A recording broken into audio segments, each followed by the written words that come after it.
Assalamualaikum warahmatullahi wabarakatuh. Pada hari ini, hari Selasa di tanggal 22 Maret, masih bersama Jaka Soroni Official. Kami atau saya ingin mengutarakan terkait hal-hal dalam hukum pidana, di mana di hukum pidana itu ada yang namanya kita harus mengetahui pula terkait alat-alat bukti. Tentunya dalam hal pidana itu kita harus ketahui alat bukti di KUHP, Kitab Undang Hukum. Tentunya di pasal 184 di situ tertera jelas, sangat jelas sekali. Alat bukti itu ada 5, di antaranya yaitu satu petunjuk. Petunjuk itu apa sih dari alat bukti itu? Petunjuk itu semacam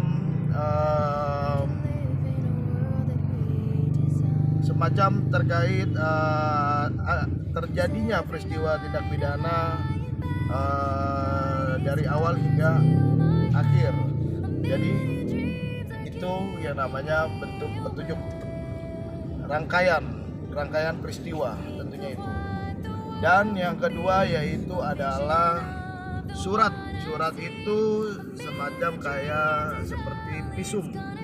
Jadi ketika ada peristiwa tindak pidana, tentunya ketika ada yang merasa dirugikan oleh seseorang atau diancam atau dianiaya, lalu dia melakukan visum secara kekerasan yang dialaminya, tentunya nanti dari hasil dokter seperti apa hasilnya terkait visum tersebut. Dan yang ketiga terkait alat bukti hukum acara pidana, yaitu adalah keterangan saksi. Saksi itu bagi yang melihat dan mendengar. Definisi saksi itu jadi melihat rangkaian suatu tindakan, kejadian, peristiwa pidana, dia melihat langsung soal adanya kejadian tindak pidana. Jadi saksi itu nantinya pun yang secara fakta, bukan secara abstrak yang tidak nyata. Yang diperlukan yaitu adalah saksi fakta pada saat nanti di persidangan tentunya itu.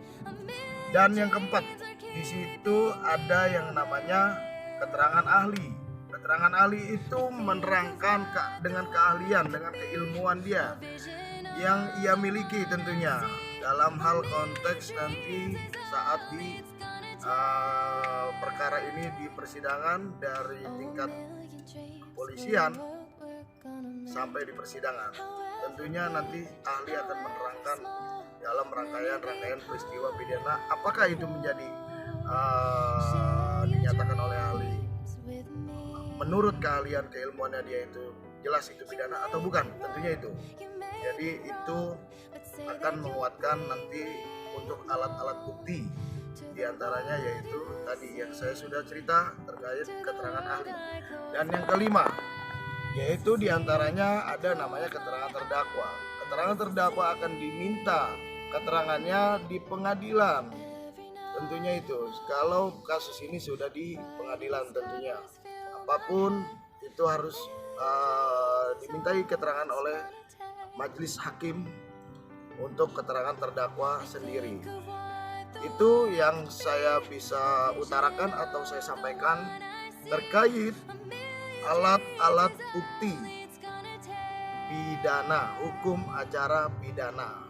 Karena melihat pidana itu memang harus benar-benar adanya bukti dan adanya saksi tentunya itu. Dan perlu diketahui juga nantinya saat di persidangan hakim pun juga akan memutuskan dengan keyakinan hakim sendiri minimal 2 alat bukti, yaitu di antaranya entah saksi, keterangan saksi, entah keterangan ahli, entah visum. Di antaranya 2 hakim bisa memutuskan apakah keterangan terdakwa ini menjadi bersalah dan diponisnya bersalah atau tidak. Tentunya itu di pasal 183 KUHP, Kitab Undang-Undang Hukum Acara Pidana. Itu saja dari Jaka Sahroni Official, bisa menyampaikan nanti kedepannya jangan bosan-bosan untuk menonton dan like and subscribe Jaka Sahroni Official. Terima kasih. Wassalamualaikum warahmatullahi wabarakatuh.